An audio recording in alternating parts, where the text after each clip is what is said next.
You're live. Welcome to the maiden voyage of the Real Forno Show. I'm your host, Tyler Forness. With me is trusty producer Dave.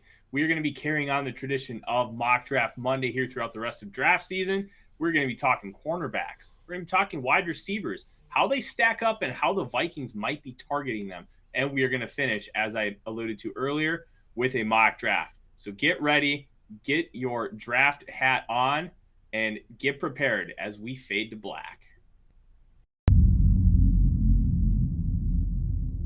Welcome to the Real Forno Show.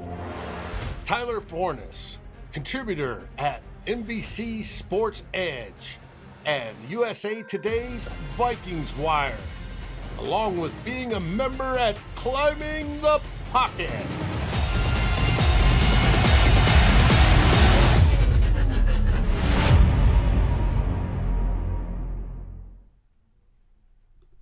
Welcome aboard the maiden voyage. I am Tyler Forness. As I said earlier, with me is the trusting producer Dave, and we are sponsored by Lake Monster Brewing, where I had the pleasure of meeting Joe personally yesterday at the brewery. It is a really nice place, and it's got a fantastic patio, which I highly recommend you check out once summer gets here.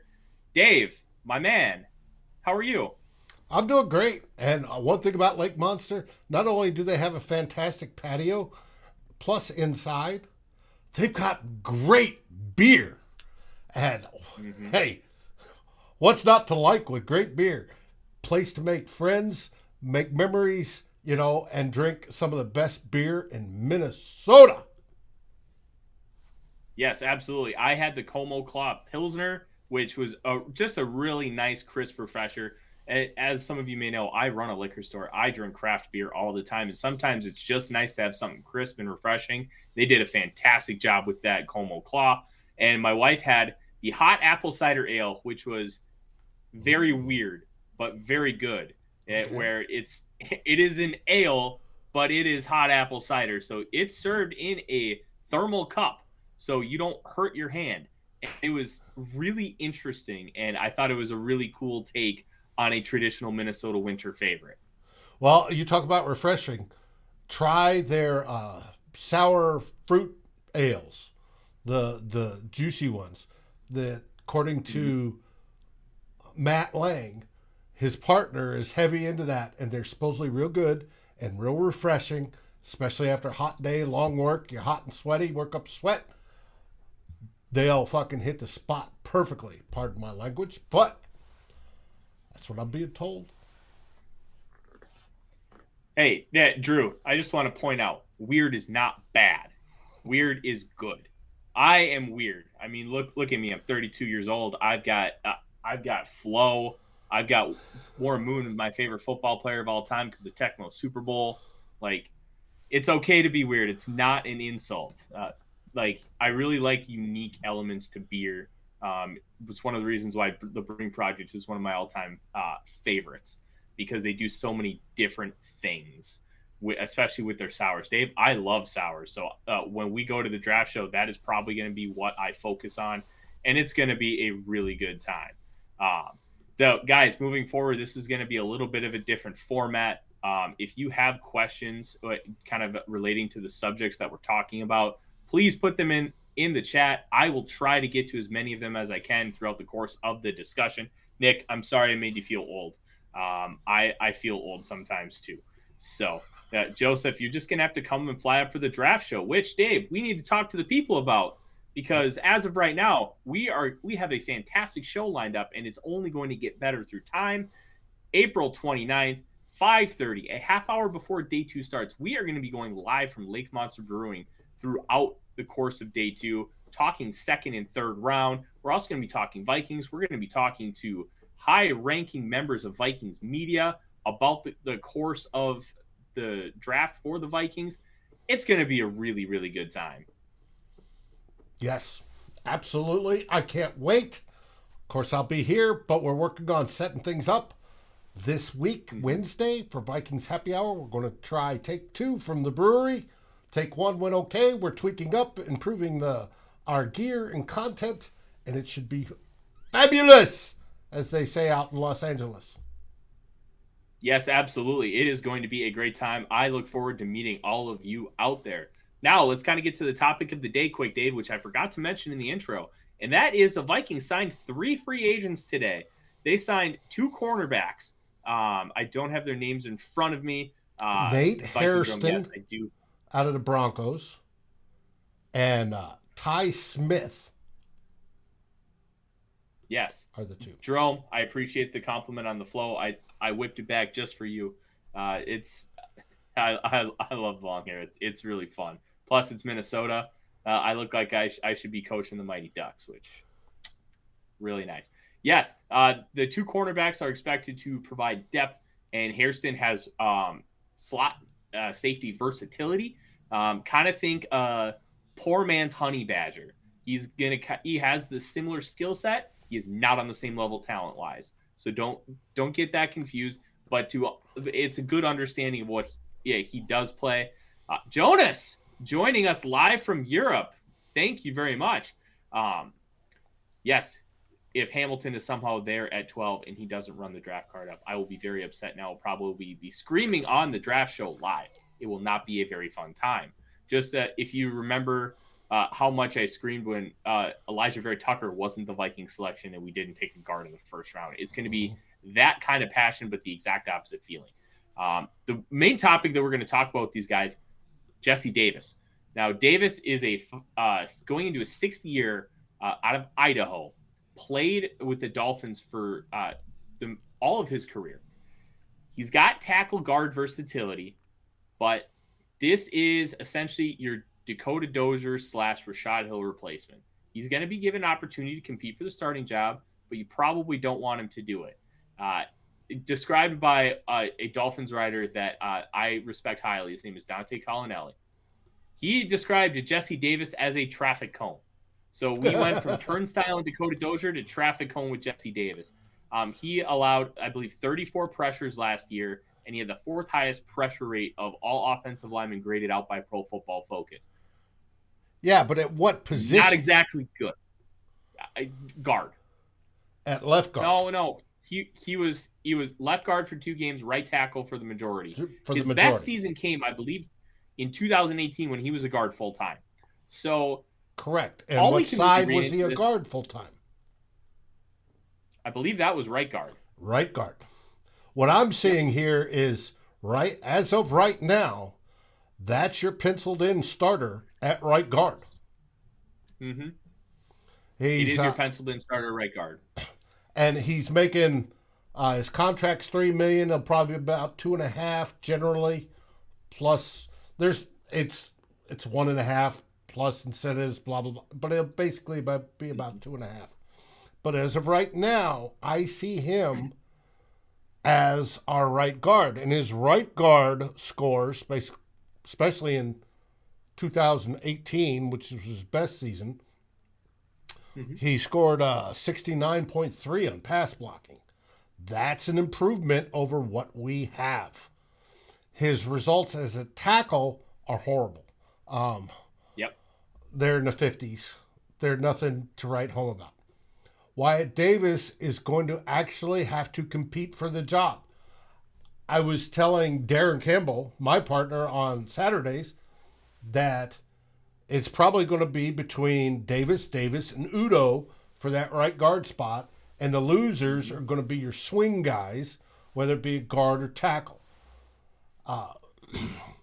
So we'll see from there. I hope Wyatt Davis, who it was reported came in last year, out of shape, not prepared, couldn't make the jump. Everybody that watched him, all the beat writers said he was horrible in training camp. I argued that he should be able to get in shape, sometime during the season. They said he didn't. He barely made the lineup on special teams.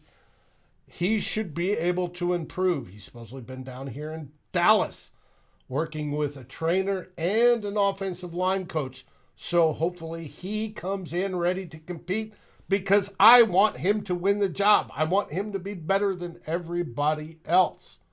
But as Courtney reported, there were draft scouts in the building that said Wyatt Davis wasn't even backup level in the NFL.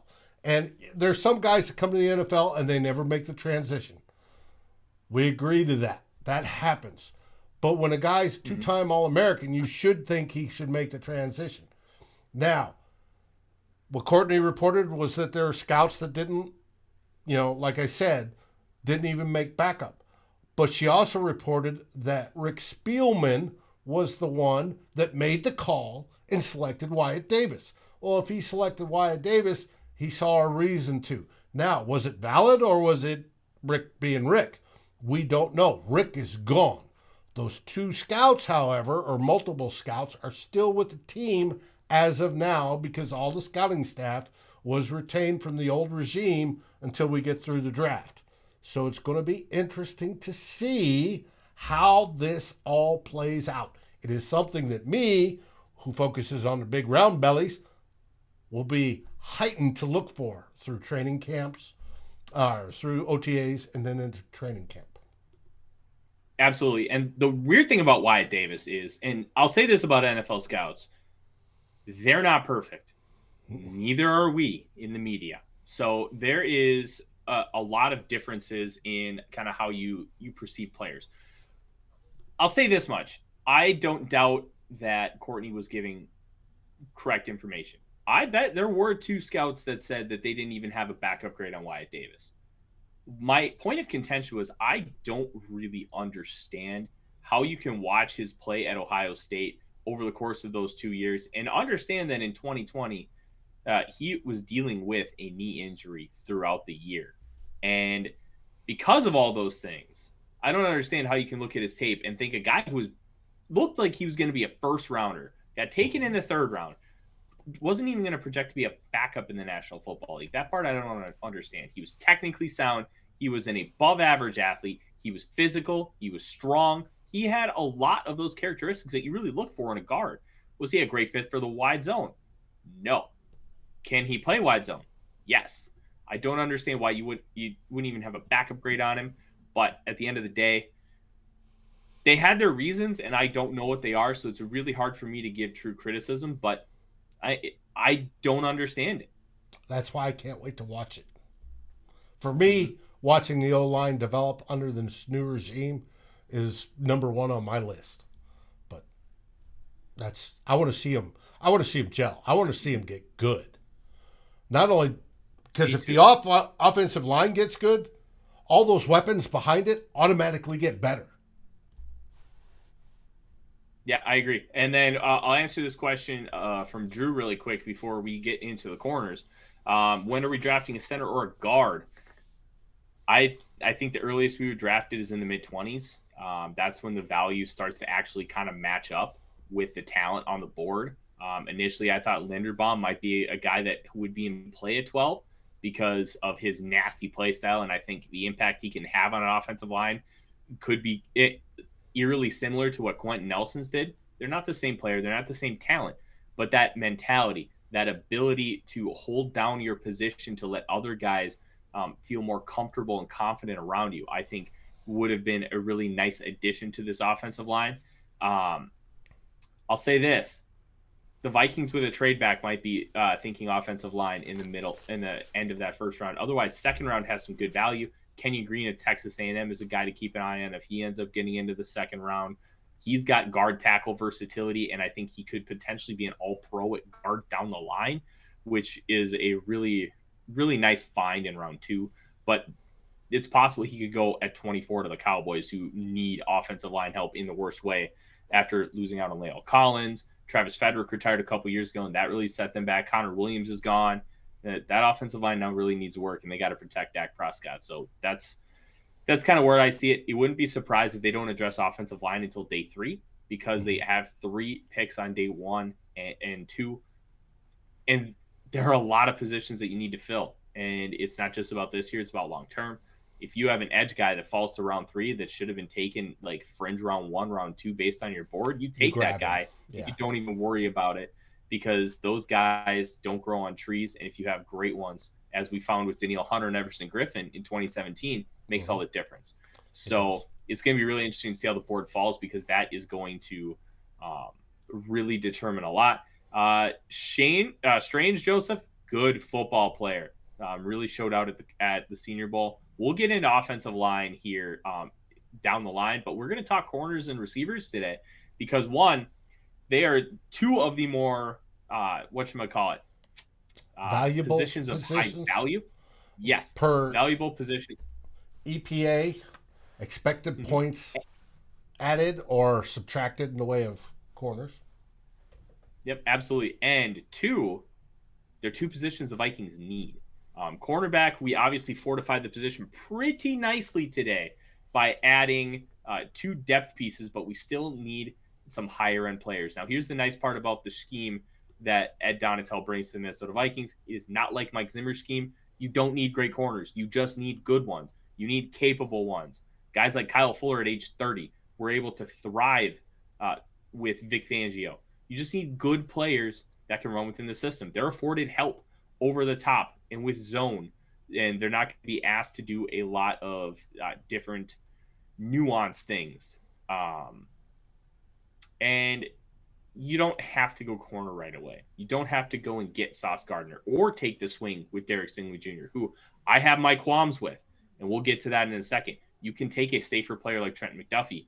I would prefer that not be at 12. I would prefer an edge rusher, but you can take a shot in round 2. And maybe a guy like Roger McCreary, you just deal with the arm length because he's feisty and he's really talented. And at the absolute worst, he's going to be a slot guy for you. Maybe Andrew Booth or Kyer Elam fall to that mid-second round range, both of whom I believe are better than where they're going to be selected because I think those guys should be top 20 picks. But not everybody can go where the value is for them. Some guys are going to fall. Some guys are going to rise based on a lot of different variables and factors. So this corner class is really interesting. At the top, you have Sauce Gardner. Sauce Gardner's best comp is going to be Richard Sherman. They both have insane length. They're both tall, have adequate speed for the position, with Sauce Gardner running a sub 4.5, which was very, very good to see. And the nice part about Sauce in comparison to Richard Sherman is Sauce thrives in man coverage. He wants to get his hands on you. He wants to punch you in the mouth, and he wants to prevent you really from getting into your route. And then once the ball comes his way, he's going to take it. He had 3 interceptions this past year, and he didn't allow a touchdown in over 1,000. Count with me. 1,000 coverage snaps. Now that is a very tremendous thing. I don't really care if it was at Cincinnati. I don't care if it was, in a smaller conference. You play Division I football and you don't allow a touchdown. Very, very, very impressive. Sam just asked, why do some consider Elam more of a project? Let's talk about Kyer Elam. I don't get it. I think Kyer Elam is he's either going to be my 3rd or 4th best corner in this class. He and Andrew Booth Jr. are both tremendous. In fact, they may even eclipse Stingley. Elam is an odd case because Florida played bad this year. They were 6-7 after the bowl loss to UCF, but they also were a 2-point conversion away from tying Alabama with a minute left to go. Like, this was a very, very weird football team that really collapsed because Dan Mullen just lost control of everything. And he refused to recruit, which was one of the dumbest things in the world for a college coach at a major program. Elam's tremendous in press coverage. He's sticky. He's feisty. He's got really good ball skills. And he can play offense too and has a really nice click and close ability. And that's the big thing with Andrew Booth, who we're going to talk about here next. That click and close where, hey, he's just set in his zone and he sees the ball's coming. He explodes out of the block and is able to jump and use his ball skills to really prevent the catch. And I think that's the really nice part about Andrew Booth Jr. in comparison to other guys is that click and close ability is tremendous. He's a little bit smaller. He's a shade under 6 feet. But I love the athleticism and ball skills that Andrew Booth Jr. brings. I worry about him a little bit if you're only going to play man coverage, but this scheme is going to allow both man and zone, and I think Booth can thrive there. Biggest thing, Dave, when you're talking about the top of this quarterback class is Derek Stingley Jr. Mm-hmm. Derek Stingley Jr.'s 2019 tape would have had him drafted 2nd overall in 2020, behind only his teammate Joe Burrow. he was phenomenal. Absolutely phenomenal. 6 interceptions, locked down elite level receivers, including the Alabama guys who, remember, that team had Jerry Jeudy, Henry Ruggs, Devonta Smith, and Jalen Waddle. Whoever he was up against, he was locking them down. Just a tremendous athlete. But over the last 2 years, his tape regressed. It did not get better. It got worse. Part of that was because of injuries. He had a lingering hamstring issue his sophomore year, and that hamstring affected him a little bit his junior year. But then he had a Liz Frank injury where it wasn't necessarily a break. It sounds like it was tendon related. But I'll tell you, a Liz Frank injury for a guy who moves like Derek Stingley Jr. is very scary to me. And because of that tape regression. Now, if his tape was just as good in 2020 and or 2021, I'd look past it. But it never got to that same level. And I don't want to take him at 12. I don't want to take him in the top 20. I'll let somebody else take that risk, because the risk is you either get a boom player like Darrelle Revis or you get a bust. And I'm not willing to take that risk because I personally don't have enough information in order to make that and quantify it. I would rather, with how this scheme is set up, I would rather take edge rusher. I would rather take wide receiver and wait on corner until round 2, because you don't have to have great ones, and corners right away really struggle. Out of first round draft choices generally struggle. There's only a real small percentage that grade 70% or above in PFF system. That is normal. Want a guy that can, you want a guy that can score 70 or above. Is Stingley the guy? He's PFF's number 1 corner in their pre-draft and their draft guide. And if he falls to 12, they're saying anybody that needs a corner needs to run up to that podium and slap his name down quick. But you run the risk, like you said, a Linz-Frank issue is where the tendon attaches to the bone in the middle of the foot, and it pulls up, and it generally causes a crack in the bone. It can completely separate and take a chunk out of the bone, or it can stay there and crack. Now, how is that healed? If it heals all right, he'll be fine, right? If it doesn't, you're running into problems, because he can sit there and walk and be in pain, or run and then suddenly collapse because of the pain. You don't know. I'm curious, Drew, where did you have Stingley on your draft board, since you're watching? Yeah, please share that information. I'm going to take that while Drew gets that information to us and answer the next question. What do I say about the rumors about Stingley not loving football? I don't care. But I guess there are also levels to it. Is he only doing it for the money? Is he not going to put in work? Or is it one of those issues where he doesn't love football because he's got outside interest? Hey, maybe this guy loves music. Maybe he loves art. Maybe he loves baseball. Maybe he loves to cook. Maybe he enjoys landscaping. There are so many different routes that this conversation can go. If he has outside interest, good. I want complete human beings on my team. I don't want football robots. Right. That's a good thing in my opinion. I don't want it to overtake his life so football suffers.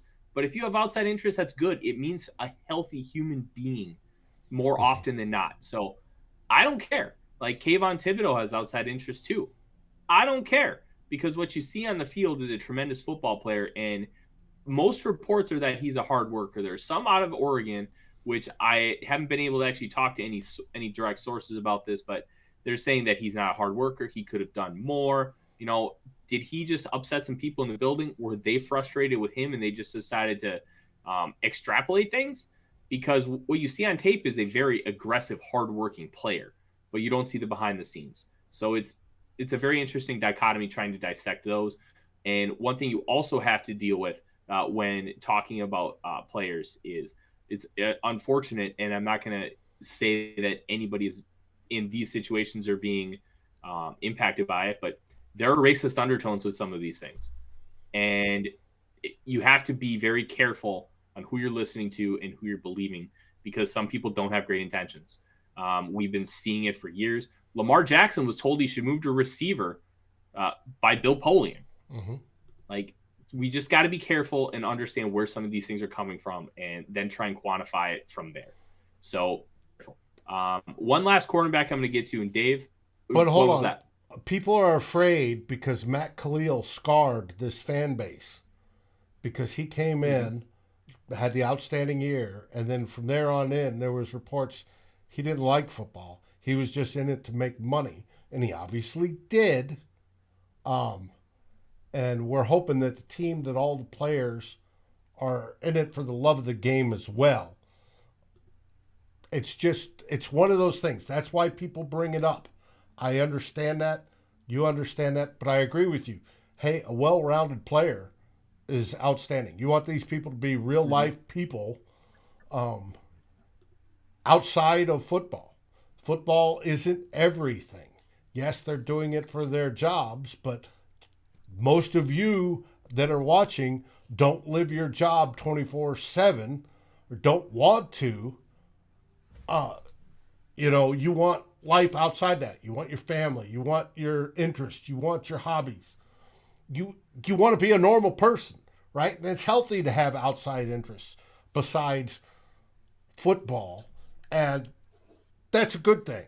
And I would want to find players that are just the same, that have those outside interests besides, because it adds to life. It brightens life. You're not just a single, down the road, this is all I do type of deal. You're more rounded, and more rounded people tend to make better decisions off the field and on the field. So it's a good thing. Yeah, I 100% agree that it's a good thing. That two more corners, then we're going to move on to wide receivers because we still have a mock draft to get to tonight. Trent McDuffie, cornerback, Washington. He's being mocked to the Vikings a lot. In fact, so far with my mock draft tracker, only Derek Stingley Jr. has been mocked more to the Vikings than Trent McDuffie per the experts, with Stingley a remarkable 15 times and McDuffie at 8. So McDuffie is a very popular pick. He reminds me as a player of Jair Alexander. They play a very similar style. They're very similarly built. Alexander has a little bit more length, but they're both feisty. They're both sticky in coverage. They're both really aggressive at the catch point. McDuffie feels like a very safe cornerback prospect because he's just going to be a solid player. And at the very worst, he's going to be able to go inside. But I think you should start him on the outside. So McDuffie's a really interesting option, but I think he'd probably be better with the trade down, which we'll explore here moving forward, the different trade possibilities and what those options could be. And then last cornerback that I want to talk about is Tariq Woolen from UTSA. Dave, I don't know if you have a graphic for him. I do not have him. Then that is my fault. But let me tell you about Tariq Woolen. He's almost 6'4". He's 210 pounds. He ran I believe it was a 4.31 40-yard dash. Just insane athleticism. But he's played the corner position for 2 years, and he has plays where he looks like Darrelle Revis, and he has plays where he looks like Waswa Sirwanga because he doesn't have any kind of technical prowess or just enough reps to understand how to play the position yet. He's going to be a project. He's going to take time. But if you're able to extract anything close to his potential, you're going to have a Pro Bowl level cornerback because just on athleticism alone, he's phenomenal. And that's going to be a guy that could end up sneaking in the first round, similar to what Antonio Cromartie was back in the mid-2000s. Guy who played receiver and corner, both for Florida State. And then the Chargers drafted him to play corner, and then he ended up becoming an all-pro. So that is a very interesting potential for Woolen. So it's something to really keep an eye on. You hear it first. If the Vikings take him, you heard it right here. Now, let's talk. Purple Haze talked about Donatel. Explain how Donatel's defense uses corners and how that differs from Mike Zimmer's defense. Mike Zimmer's defense really asked a lot of corners. They wanted the corners to play on an island more often than not. They wanted corners to be physical. They wanted them to stick with receivers.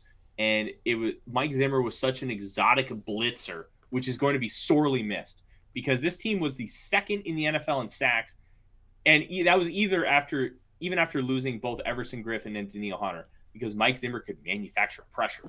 Now, what that does to a defense is puts extra stress on the corner position to be able to hold with your receiver by yourself without help over the top.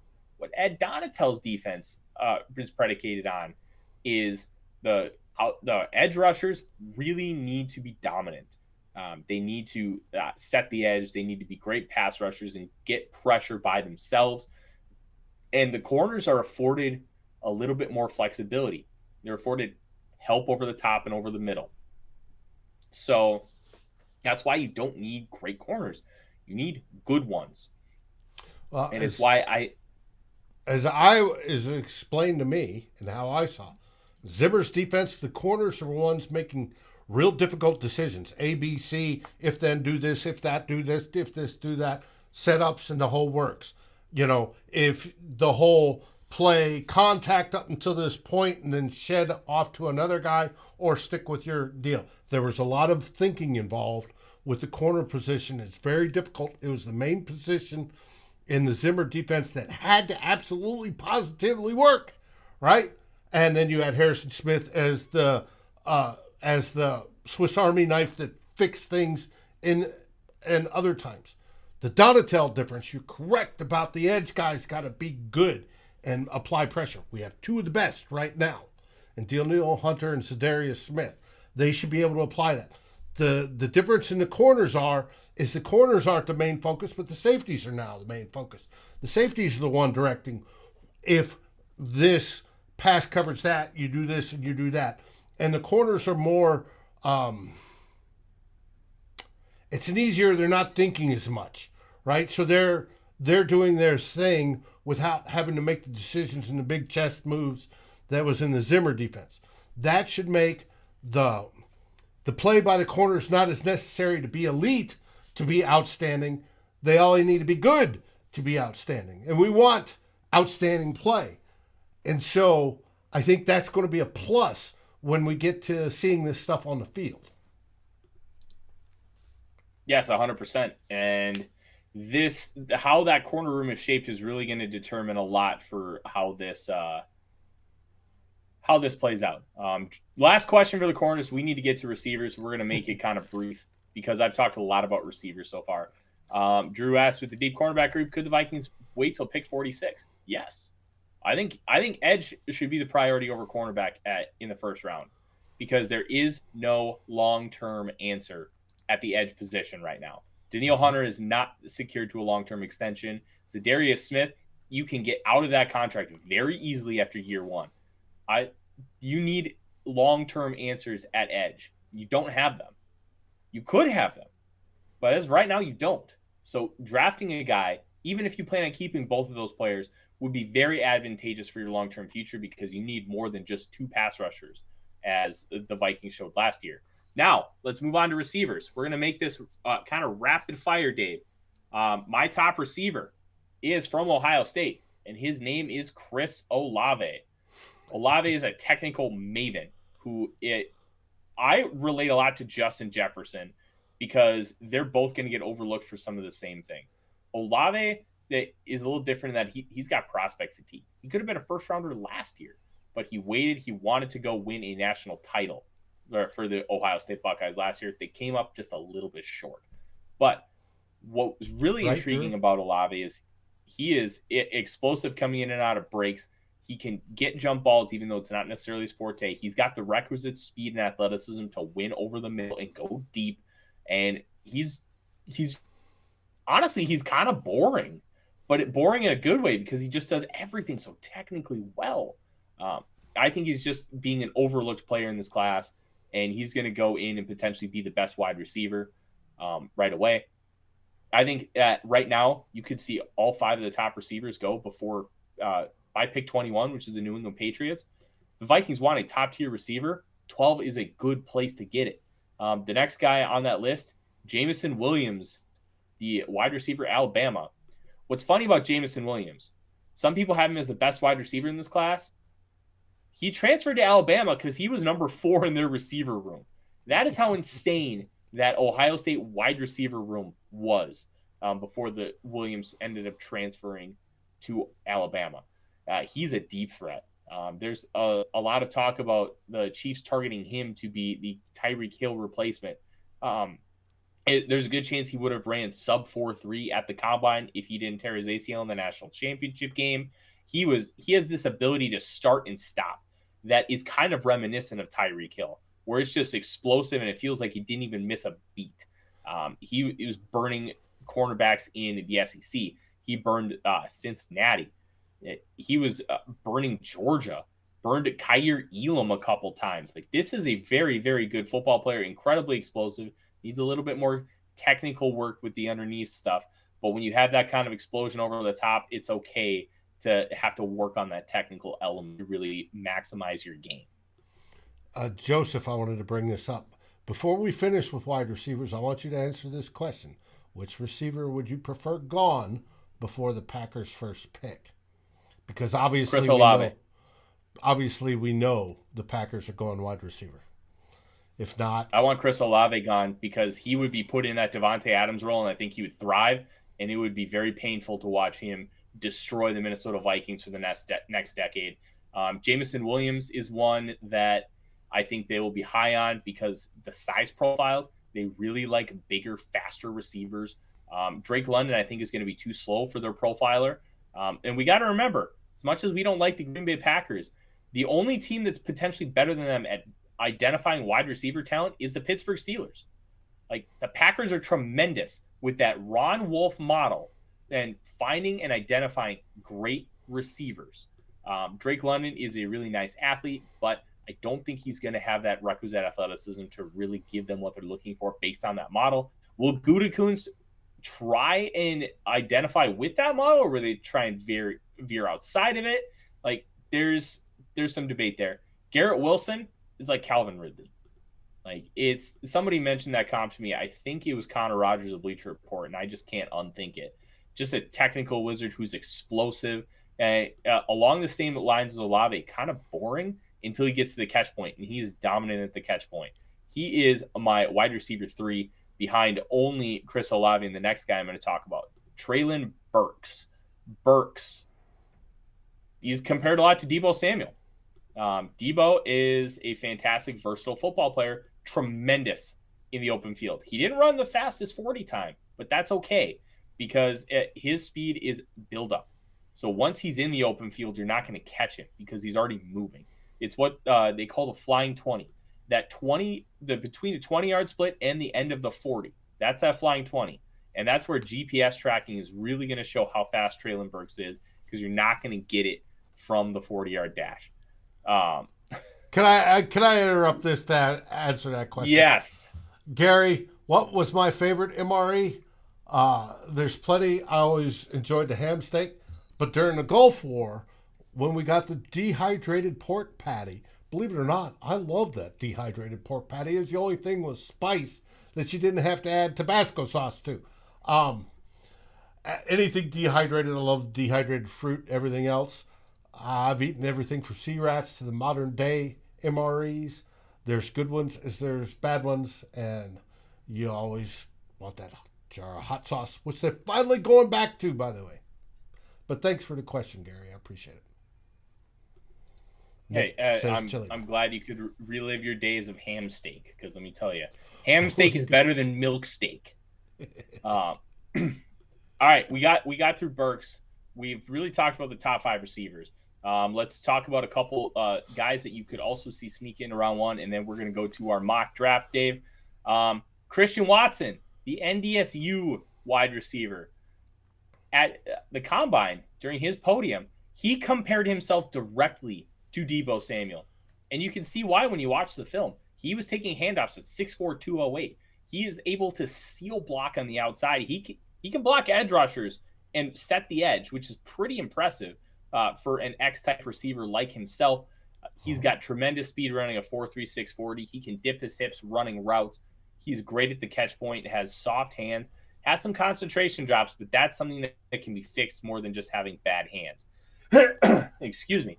Who's this? I love Watson. Watson. What? Christian Watson. The one I forgot to NBC load. wide receiver. Here we go. Hold on. There he is. Boom. There he is. Christian Watson, tremendous player. And if you go back and watch the Senior Bowl practices, oh my goodness, he was a star. He looked like one of the top 3 players at the Senior Bowl. The other guy, the only receiver that I thought was better than Christian Watson throughout the week was Calvin Austin III from Memphis. Now, athletically, he compares directly to Tyreek Hill. Now, that's when you look at their relative athletic scores. Just across the board, everything athletically, agility, speed, 90th percentile or higher. This guy's a little bit smaller, and most of his touches were manufactured at Memphis. But even though they were manufactured, he was just tremendous. He ran a 4.31 40-yard dash, did a really, really good job in doing so. And I love him as a potential prospect. And one thing that's really intriguing to me is because of that speed, I think he could sneak into round 1, be that guy who – there's always one guy who sneaks in that shouldn't be there. And I think that could be Calvin Austin, except I think he deserves it. Last guy, because Drew's being annoying, is Sky Moore out of Western Michigan. He tested incredibly explosive. His jumps were phenomenal. He jumped 41.5 inches, I believe, in the vertical. Really, really fast, explosive. Now, when you watch his tape, he plays in the MAC and he's blowing by corners. But at the end of the day, when that matches up to track speed, it's okay that you're blowing by those guys. You should. And he left him in the dust more often than not. He ran in a really air raid RPO heavy type of offense, a lot of slants, a lot of goes, outs, screens, and he excelled in all of them. He's going to need a little bit more time to run a full route tree, but you can utilize his explosiveness right away, and he's got really good hands. And then Joseph asked about Romeo Doubs. I like Doubs. I think he's going to be around a 4th-round pick, and he's going to be a value to some team. He ran a true air raid style offense at Nevada with Carson Strong, and just going to need a little bit of time, and he has to figure out his drop issue. Really bad his junior year. This past year improved, but it wasn't phenomenal, and the drops kind of showed up a little bit at Senior Bowl practices, so we'll see what he can do. Overall, this is a very, very good receiver class. From when I was coaching wide receivers, tight ends on catching, all right, there's a couple things that contribute to drops. One is hand placement, how you catch the ball. Catch the ball out, bring it in. Don't let it hit your chest, off your body. Some people like to do that. Catch it out, soft fingers, hands in the right placements, to catch, over, under, however. And the second thing is concentration. When the ball's coming, you're watching the ball come in. Got your eyes on the ball, right? And your ball's coming in. And you've got your hands up, everything looks good. But then you're hearing footsteps from the linebacker or the corner or the safety, and you suddenly peek at that last second to see where they're at. And that's when the skip off the hand or skip off the pads comes and you got the drops. What's his issue? I think it's a little bit of that. I think he needs to work on focusing, and I think like Denzel Mims had an awful drop problem at Baylor 2 years ago. But like that was a combination of a lot of things. And I think Doubs is kind of the same way. He improved it this past year, but they're still not all the way gone. So I want to see him continue more with concentrating and just being smarter in the open field. You can't run with the football unless you catch it first. If he continues to do that, I think then we'll really see some progress. But I think he can be a real value add late day 2, early day 3, because this receiver class is going to push guys down. So remember, Stephon Diggs got pushed down because of, 1, a very deep receiver class, and 2, a little bit of injury history, like some soft tissue stuff. So because of that, the Vikings got incredible value in round 5. And I think you could see a similar but dissimilar element with Romeo Doubs, because this class is just so strong and you have some concerns with the drops. Then you can really get that taken care of in the middle rounds. But enough wide receivers, enough corners, Dave. I think we know what time it is. Mock.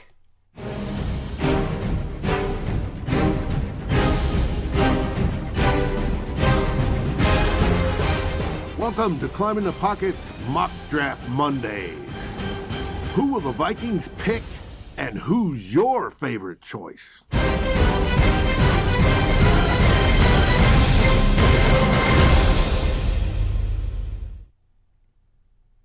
Here we go. Boom. We are doing a 3-round mock draft for the Minnesota Vikings, as we have been doing every week, and we will continue to do throughout the rest of the process. Dave, until we get a 4th-round pick, we're just going to keep doing 3 rounds because there's no point in doing round 4 without a pick. Until we inevitably trade for one. All right, let's draft. All right, so one thing, if you've been following following with my mock draft series with the Vikings Wire, I've been exploring different situations. Now, these aren't necessarily predictive mocks. These aren't necessarily going to be, hey, this is what I would do. It's about identifying the board and prioritizing situations to get a really nice scope of what's going on. And this is why these exercises can be really fun. Tomorrow, I have the Vikings trading down with the Bills and selecting an edge rusher, and then they end up getting a 2nd-round pick. So make sure you check that piece out, because it's going to, they explore different situations and how the Vikings can continue to build this thing. So let's take a look at the trade offers. 3 6th-round picks is a big fat no. Even though it's moving down one spot. Just one spot. Yeah. We're not Rick Spielman. 98 is a 3rd-round pick, but it's a compensatory. So that's something to really keep in mind. When you're moving down that far, you want to get a real 3rd-round pick, not a compensatory. So that's a no for me. 20, that's a real 3rd-round pick and a real 4th. I don't think that's enough value.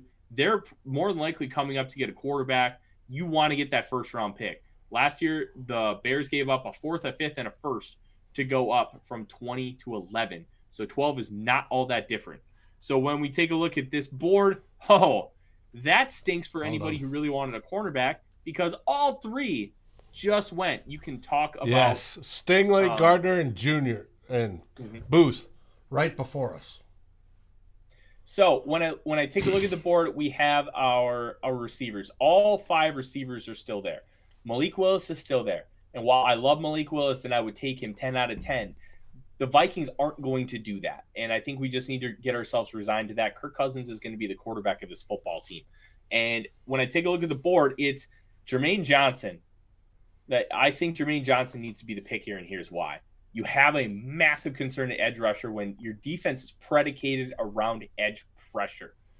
The Vikings don't have a true answer to that long term, and because they don't, and even if they end up keeping both of those guys, I think Jermaine Johnson's presence really talks about a fascinating element for this team.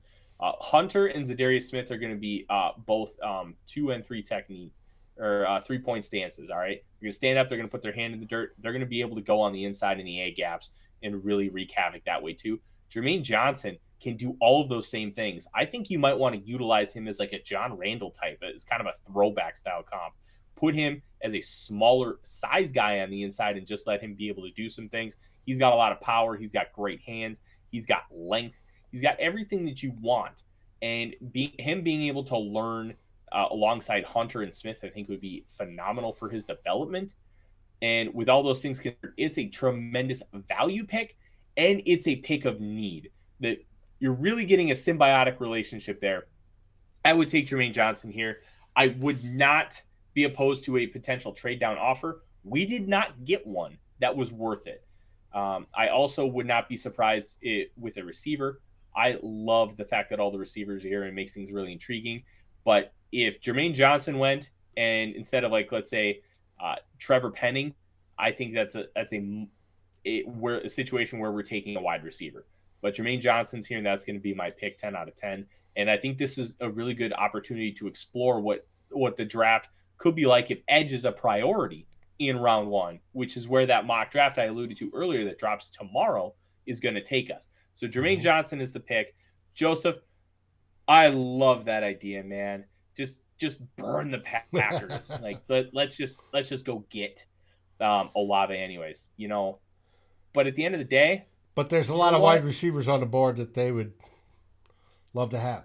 What I like about the Jermaine Johnson is that next year, yes, we can get out of the Zadarius Smith contract easily. If he has issues, we can get out Daniil Hunter, even though he's happy to play this year because he just got a huge chunk of money. He's going to want to probably hold out next year because next 2 years under his contract, he's not being paid a whole lot, way under value. He may hold out, and it's nice to have that next guy in line. And I also love the fact that you can rotate guys, move them inside, move them outside, and cause all sorts of grief and keep them fresh for the entire game. I think this is a brilliant move. I agree with you. Jermaine Johnson is the guy. So now we wait. They took Garrett Wilson at 22, and they took Ojabo at 28. So we do live in a world where they do not get Chris Olave. I am a fan of that. All right. They're offering us 42 for 46 and a 7th. I don't think that's a realistic offer in reality. I think that's going to be at least a 5th. So as tradition, I always decline trades that just would never happen. So let's take a look. Dave, I can barely see. Can you read them off? Yeah, I can read them off. Hold on. First off, Pats want us to trade down from pick 46 to 54 and give us their 2nd and their 5th. I'd say that's a no. Cowboys from 46 to 56, 10 spots plus their 5th. No. Yep. And we got the Jags.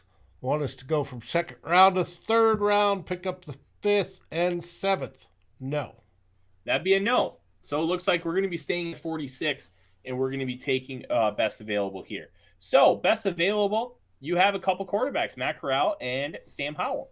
Matt Corral, I think, has tremendous potential, but it's really hard to quantify that RPO-heavy system that he runs and how that's going to translate because of what he was asked to do and more specifically, what he wasn't. I think center could be a conversation here, Gary, but I don't think there's value here. And 2, you can get a guy on day 3 that can be a starter early. Cam Jurgens from Nebraska is a name to look out for. And what's really cool about Jurgens, he makes his own beef jerky. That's pretty cool. When we take a look at this group right here, you have Jaquan Brisker, the safety, Christian Harris, the linebacker, interior offensive lineman. There's some good players, but Salyer, I don't think is a great fit. Dylan Parham, I think is, but I think this is just a little bit too early for him. Ed Ingram and Cole Stranger, guys that you want to look at in round 3. Jalen Petrie is a guy that we've taken multiple times. I think when I look at this board, Dave, there's two options that I think for the Vikings that they should really look at. Washington corner Kyler Gordon, who's got inside-out versatility, and Tariq Woolen, who is just an insane athlete that would be afforded the ability to learn with this system, and he would be given help right away. I think I would take Woolen here because it's not about winning early, it's about winning long term. Kyler Gordon's an interesting one because I think he could be considered kind of the same, but Woolen's upside is just insane. I don't be surprised if he goes round 1 because of how insane those traits are, the flash plays, and his athleticism profile is just through the roof. Well, let's look at him real quick. All right, 6'3". I like the height. And if I remember correctly, this is the kid that I saw some tape on earlier today. I may have it in I want to say I sent it to myself. J.R. Reed was talking about him, about how actually fluid he is for a big guy. Yes, he is way more fluid for a big guy than he should be. And I think that's a really impressive element to him. Nick, Kobe Bryant is probably a late 3rd or a day 3 player. Awesome guy. Won the Thorpe Award last year. But I worry about him when he doesn't have a true alpha on the opposite side. that's going to draw all like the best receivers consistently. He thrived in spite of having like I don't think in spite is the right word, but he thrived opposite Sauce Gardner. Sam, the holes in Woolen's game is he's a cornerback 2 years into the position. He makes a lot of mistakes. He can get beat really easily on double moves.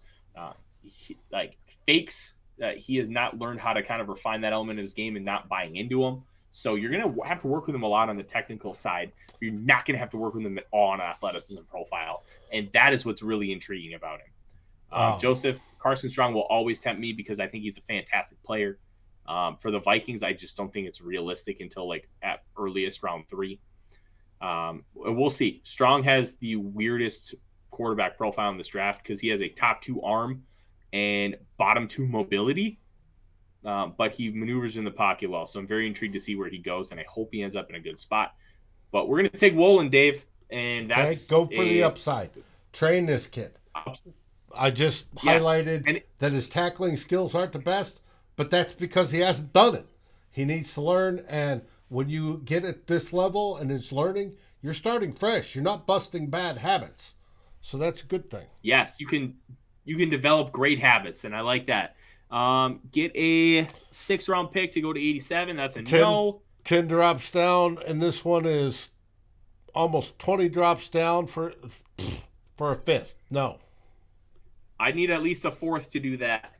All right, so last pick of the draft we have, as Joseph alluded to, Carson Strong. And this is where I think that might be a thought.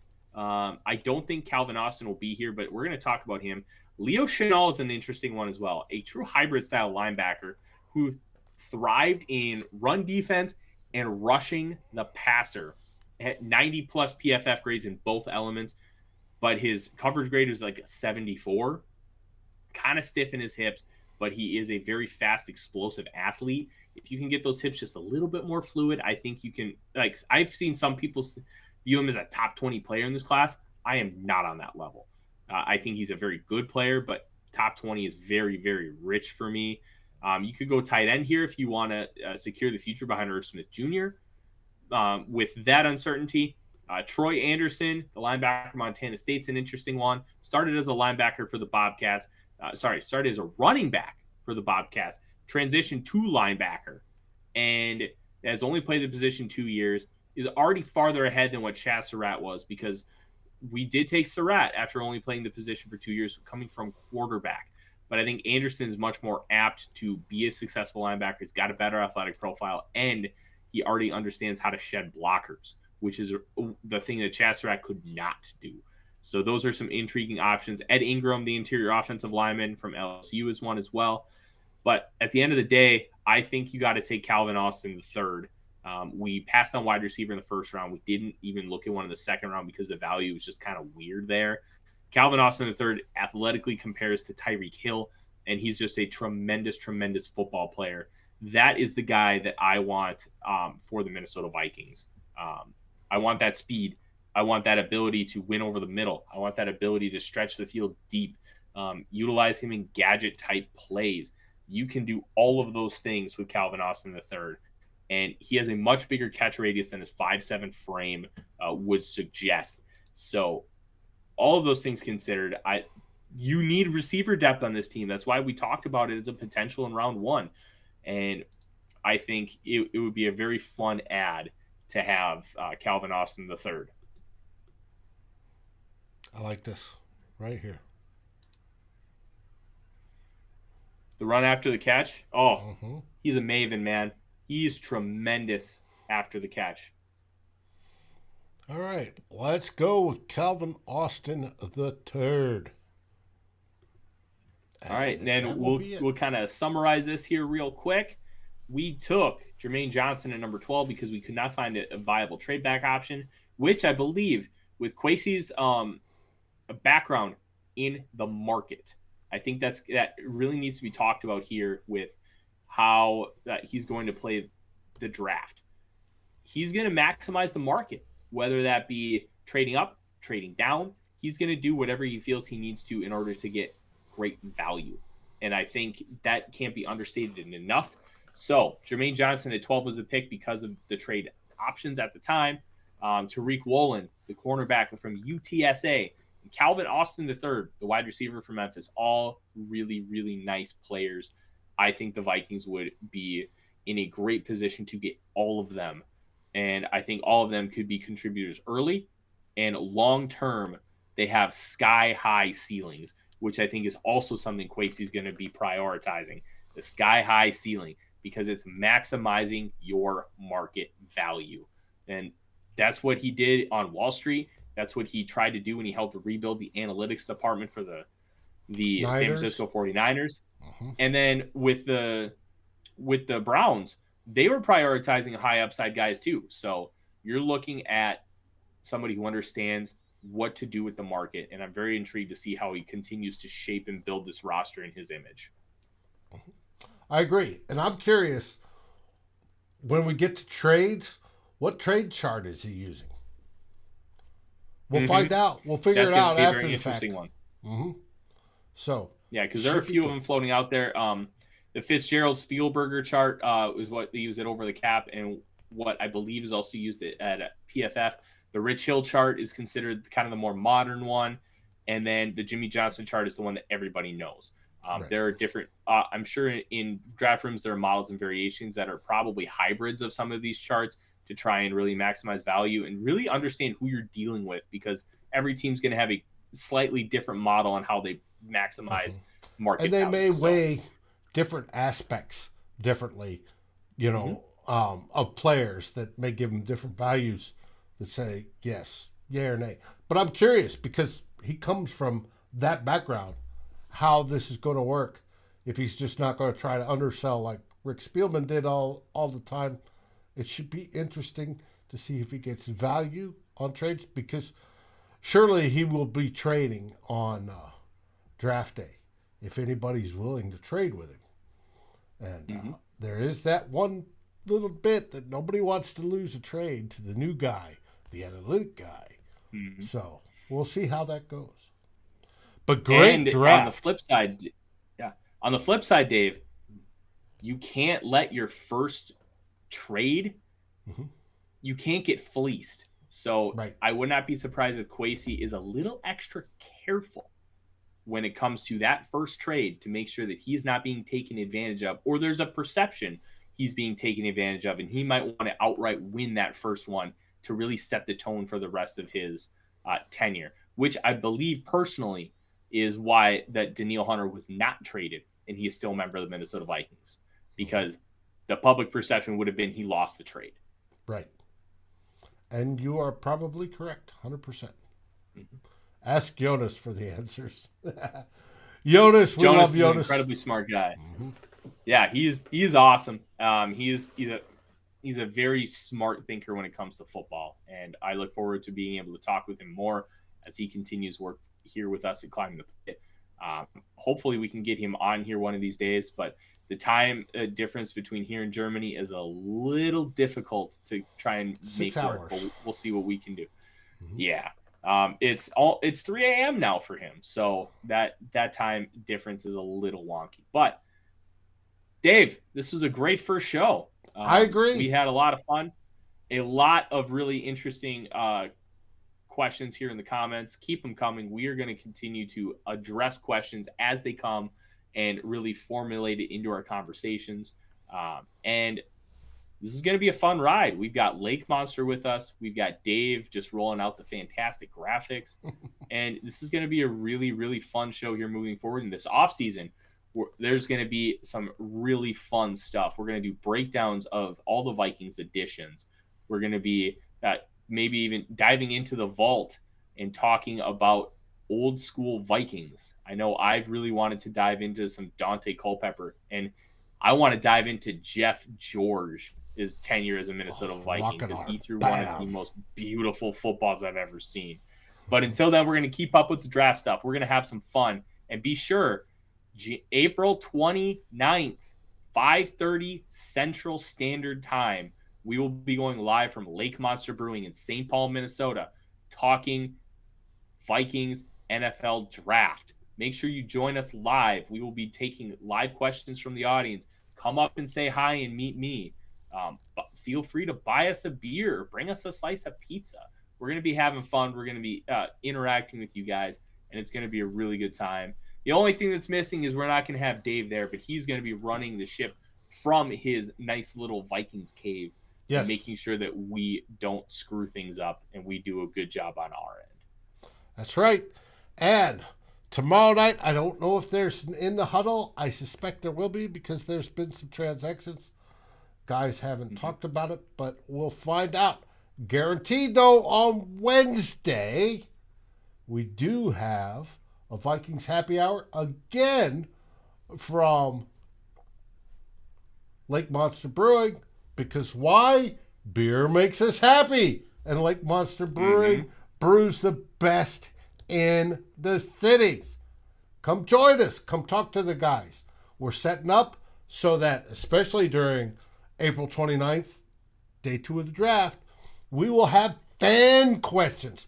People will be able to walk up, grab the mic, and ask their questions in front of the camera. It should be great. Thursday, I don't know if there's going to be a Viking hot takes. Hopefully, Eric and the great Flip Mazze will get back to me on that. And of course, on Saturday, we will have 2 old bloggers with me and Darren as we wrap up this week. Obviously, 3 signings. We got stuff to talk about. And we still owe you the special teams deep dive, deep thoughts. And until then, keep your Mondays purple. From Dave, from myself, Tyler. SKOL, everybody. SKOL Vikings!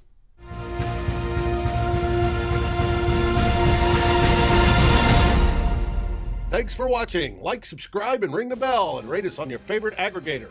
And a special shout out goes to our partners, The Daily Norseman, where the best Vikings content can be found, and to Lake Monster Brewing, home of the best beer in Minnesota. SKOL, everybody.